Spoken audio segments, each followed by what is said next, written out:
What if I said you're experiencing a complex, silent epidemic that's slowly killing your quality of life, and it's because you're chronically online?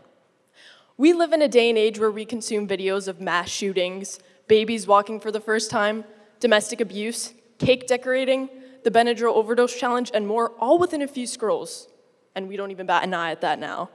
Research shows that the average social media user spends 6 hours and 58 minutes online daily, while Generation Z averages around 9 hours of screen time per day. With this current trajectory, we're on track to be spending 31 years of our lives looking down at a phone. So, what's the outcome of this currently? In a Columbia University study about news articles, they discovered that 59% of news links that are shared on social media have never been read before. 59% of people are retweeting news articles without ever reading it for themselves. More than half of us are beginning to form opinions based on a summary, a headline, and even Instagram infographics. Another study found that 57% of adults who use social media as their primary source for political information had very little political knowledge. If social media continues to have these negative effects, such as creating users who have low political knowledge, we're on track to be seeing damaging effects not only in voting, but also in forming opinions, obtaining knowledge, having a concept for deep thought, and thinking for ourselves. Social media also encourages a sedentary lifestyle. If you sit for 6 hours a day or more, your risk of dying early jumps 19%.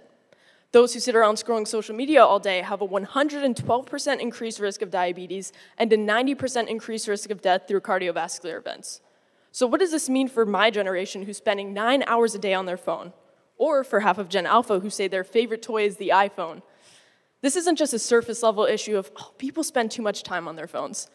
There has been a complete, fundamental shift in the way that we live our lives, and we are completely blind to these changes because they happen so quietly. So what are these changes?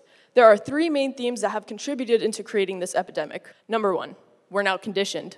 Our lives revolve around technology. Number 2, our value systems have changed. We have become obsessed with the validation of others, overvalue others' opinions, and constantly crave instant gratification. Number 3, we have no boundaries or proper education on how to use technology. Education on social media use was simply never a thing, and our generation was the first to fully grow up in this native digital environment, so who was supposed to teach us? So what if this problem isn't solved? What does this mean for the future generations to come? Well, the best predictor of future behavior is past behavior. So let's say we pour gasoline on all the issues we're seeing right now. What will we see in 2040? What values, behaviors, and traits will be on display? People enjoying being victimized. Depression and other mental illnesses will continue to be aesthetics. Hard drugs will be glamorized. And we have to ask, are we giving ourselves serious medical issues without even realizing it by self-diagnosing ourselves? Now, why am I the source you should trust when it comes to this issue? I've seen these patterns evolve ever since I could remember and now witness them at a global level. A little bit about me, I started posting content online when I was 5 years old for fun with my siblings, started my first YouTube channel at 10 years old for makeup tutorials, and when I turned 15 years old, I really started hitting it big. I never thought I would reach a point where I now have 1 million followers across my social media platforms and over 3 billion engagements. Never in my wildest dreams would I imagine I'd go on to work with companies like Google, Meta, Amazon, and Nickelodeon. Evolving into having this perspective has allowed me to see trends and behaviors not many people could speak to, and I feel compelled to speak to these things because if I don't, who will? I have so many stories, but I'd like to share a personal story that opened my eyes to our new reality. A majority of the content you consume on a regular basis isn't even real. A few years ago, I worked with one of the largest retailers in the world. They reached out to me to be the face of their brand. After a few emails discussing the image of me they wanted to portray, I was then instructed to edit 3 pimples onto my face in order to appear more marketable. Not to mention, I've also had imperfections on my face and body edited and manipulated without my knowledge for the sake of an ad's performance. So if even the authentic parts of social media are fabricated, then what on social media isn't scripted, edited, and manipulated in a way to spark as many engagements as possible? At the end of the day, social media isn't going anywhere. But it doesn't have to be this way. I challenge you to change the way you view and use social media. Despite social media being notorious for being toxic, divisive, and bad for our mental health, it is completely up to you to either control it or let it control you. So, how do we position our social media usage in a way that serves us positively? Set healthy boundaries and limits for yourself.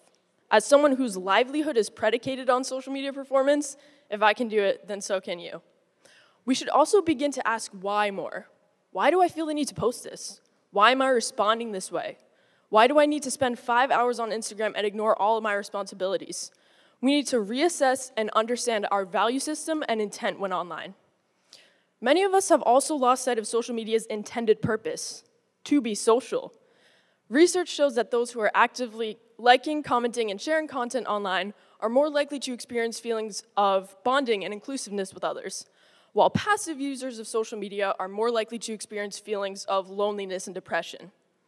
Naturally, we tend to evaluate our own self-worth by comparing ourselves to others, and social media exacerbates this tendency. So, instead of utilizing social media as a way to compare your life to others or stalk your ex, use social media as a tool to reach out to old friends, check on current ones, and encourage those who may be struggling.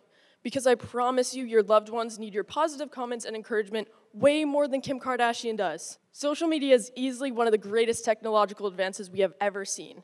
We've been given a space to connect with friends and family globally, make new friends, network, and raise awareness on issues that are important to us.